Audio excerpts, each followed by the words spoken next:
자, 임원 면접 합격 전문 채널 면합TV 알상무입니다. 자, 이번 영상은 평균 연봉 1억이 넘는 가성비 끝판왕 기업들을 소개해 드리고자 합니다. 자, 신입직이든 경력직이든 눈에 불을 켜고 이 촉각을 곤두세우고 지켜봐야 할 기업들인데요. 자, 이 기업들의 채용 공고가 뜨면 1순위로 지원해야 할 일반 기업 21개를 소개해 드리겠습니다. 자, 여기 빼먹고 지원하신 분들 나중에 후회하실 수도 있어서 제가 소개해 드리고자 하는데요. 자, 소위 들어가면 천운, 나가면 바보라는 소리를 듣고 있는 정말 알짜 기업들입니다. 자, 비단 연봉만 높은 기업뿐만이 아니라 그 안정된 직무, 복지 시스템, 그 다음에 커리어 개발까지 이 세 가지를 충족시키는 기업이라고 할 수 있습니다. 자, 그리고 공기업 지원할 분들을 위해서 초임 연봉 탑10 공기업도 아울러 소개해 드리도록 하겠습니다. 일단 이 기업에 들어가시면 이직 생각이 나지 않으실 겁니다. 자, 평균 연봉이 억대 연봉이 넘는 이제 기업들이다 보니까 그만큼 경력 연수가 쌓이면서 연봉 오르는 폭이 매우 크다는 겁니다. 자, 거기에 매년 실적과 성장성이 막강해서 자, 성과급도 꽤 짭짤합니다. 자, 그럼 평균 억대 연봉 기업 탑21, 비금융권입니다. 비금융권 일반 기업들.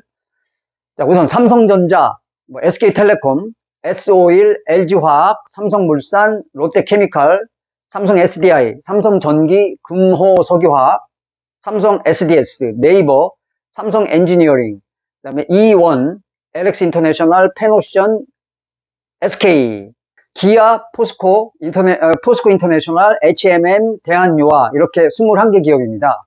자, 이 기업들을 보면 이제 재미있는 특징이 하나 있습니다. 자, 대부분이 유명 대기업인데 몇몇 기업은 좀 생소한 이름의 기업, 숨어있는 알짜 대형 중견 기업도 다수 포함되어 있다는 겁니다. 자, 이들 21개 기업 중에서 그닥 관심을 받지 않는 연봉 끝판왕 기업 6개가 있는데요. 말씀드리면 자, 우선 금호석유화학입니다. 자, 매출은 8조 6천억, 종업원은 1,400명입니다. 그 다음에 E1.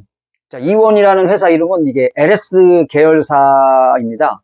자, LPG 가스 유통회사 국내 1위 기업입니다. 자, 21년도 매출액이 이제 5조가 넘고 종업원이 296명밖에 되지 않습니다. 자, 그 다음에 LX인터내셔널. 이게 이제 구 LG 상사 이름인데요. 2021년도에 이제 사명을, LX인터내셔널로, LG 상사는 이제 더 이상 이름을 쓰지 않습니다. 자, LX인터내셔널로 이름을 이제 기업명을 바꾸고 매출액은 이제 16조, 종업원은 354명, 역시 굉장히 적습니다. 자, 그 다음에 페노션 여러분 이름 좀 들어보셨을 거예요. 모르시는 분도 있을 건데, 이 페노션이 이제 대한민국의 3대 해운회사, 예전에 70년대, 80년대, 90년대 이때 이제 한진 해운, 현대상선, 범양상선 이렇게 3대 해운회사가 있었는데, 이 범양상선을 이제 STX 대기업이죠. STX가 인수해서 STX 페노션이라는 이름을 이제 쓰고 있었습니다. 그런데 하림그룹에서 이제 몇 년 전에 인수를 했어요.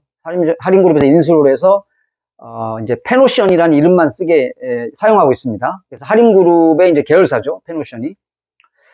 자, 그래서 매출액은 이제 5조 정도 되고 종업원은 1,135명 정도 됩니다. 자, 그 다음에 H&M. 자, H&M 여러분들 이제 많이 보셨을 거예요. 이제 이 현대상선의 이름인데요. 2020년도에 사명을 변경했습니다. 여러분들 대양 오션을 상선들이 이렇게 바다에서 많은 컨테이너를 싣고 이렇게 이동하는 것을 보셨을 텐데 거기에 이제 H&M이라는 로고를 많이 보셨을 겁니다. 바로 여기가 이제 현대상선의 이제 새로운 이름입니다. 자, 매출액은 13조. 종업원은 1,600명 정도 됩니다. 자, 그 다음에 대한유화. 자, 이 기업도 여러분들 굉장히 생소할 겁니다. 업종이 합성수지 및 플라스틱 제조업인데 매출액과 영업이익이 지난 10년 동안 아주 지속 상승하고 있는 우량 기업입니다. 자, 주식도 최근 30만 원까지 육박을 했었고 매출은 이제 2조 5천억에 종업원은 830만 명. 자, 이렇게 적은 직원 수의 높은 매출액, 탄탄한 재무구조를 가진 이제 가성비 끝판왕의 이제 기업들이다 보니까 연봉이 높을 수밖에 없습니다. 자, 이들 기업의 공통점은 이제 직급이 올라가면서 연봉 상승률이 이제 매우 커서 과장 말, 차장 초 직급이 되면 이제 연봉 1억이 가뿐히 넘어갑니다. 그래서 이제 직원 전체 평균 연봉이 이제 억대 연봉이 된 건데, 자, 그럼 여러분 이런 질문이 생길 겁니다. 자, 경력자들은 평균 억대 연봉을 주는 기업이 큰 의미가 있지만, 자, 신입직은 연봉이 매우 적게 출발하는데 그다지 큰 의미가 있을까요? 라고 이제 반문하시는 분도 있을 겁니다. 자, 그래서 탑10 뭐 신입사원 연봉 순위도 제가 표로 만들어서 이렇게 이제 제가 보여드리려고 이렇게 표를 만들었습니다. 보이시죠? 자, 그런데 사실 신입직은 연봉이 크게 차이 나진 않습니다. 뭐 대기업과 중견기업들 보면 많이 차이 나야 뭐 한 400에서 500만 원 정도에서 왔다 갔다 합니다. 자, 그런데 이제 많은 신입직 여러분들은 뭐 1, 200, 2, 300 정내 만내 하면서 막 목숨 거는 분도 있어요. 자, 이게 좀 근시안적인 생각입니다. 자, 억대 연봉 끝판왕 기업들에 이제 신입적으로 들어가면 뭐 연봉이 다른 대기업에 비해 조금 적을 수는 있겠죠. 그러나 2년, 3년 지났을 때 이제 연봉이 쭉쭉 올라가서 나중에 억대 연봉으로 이제 쉽게 갑니다. 또 이제 각 분야 1위 기업들이다 보니까 회사의 실적도 좋아서 성과급이 연봉의 막 50% 이상 이렇게 부수적으로 또 나오게 됩니다.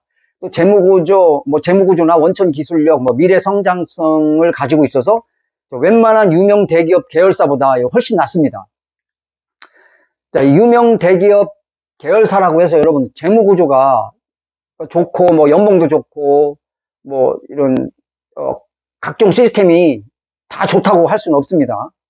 오히려 대기업 계열사 직원들이 역대 연봉 소문 듣고서 이 회사로 다시 이직해서 옮기는 경우도 종종 있습니다. 자, 실제로 CJ제일제당이나 롯데 GRS에 있는 대리 과장급 경력자가 대한유화나 이원 기업으로 이직을 했었습니다. 자, 이렇게 뒤늦게 알고 이제 재미있는 현상이 벌어지기도 합니다. 자, 끝으로 공기업 지원하시는 분들을 위해서 이제 공기업 신인연봉 탑10 표도 이제 아울러 보여드리니까 여러분들 참고하시기 바랍니다. 자, 1위가 인천 국제항공공사 신입 초임이 이제 4,589만 원부터 한국서부발전, 한국마사회, 뭐 한국가스공사, 10위 울산항만공사까지 이제 연봉 순위가 쭉 차례로 나와 있습니다. 자, 참고하시면 여러분 도움이 될 겁니다. 공기업 지원하시는 분들. 자, 정리합니다. 많은 지원자들이 유명 대기업들의 그 계열사들을 우선순위로 지원을 많이 하고 있습니다. 자, 그보다 먼저 1순위로 아니면 뭐 거의 동시에 이들 21개의 기업들을 한번 꼭 함께 지원해 보시기 바랍니다. 자, 그 이유는 굳이 여기저기 뭐 이직을 여러 번 하지 않고도 억대 연봉을 받을 수 있는 회사이기 때문입니다. 지혜로운 이제 커리어 운영 방법이라고 할 수 있어요. 자, 지금부터 신입직뿐만 아니라 이제 경력직 분들도 이 기업들을 항상 눈여겨보면서 모니터링 하시기 바랍니다. 그래서 자기가 해당하는 직무가 공고에 떴다 하면 바로 지원하셔서 이 끝판왕 기업들을 꼭 잡으시기 바랍니다. 자, 이번 영상도 도움이 되셨다면 좋아요, 구독, 알림 설정 부탁드리겠습니다. 자, 끝까지 시청해 주셔서 감사합니다.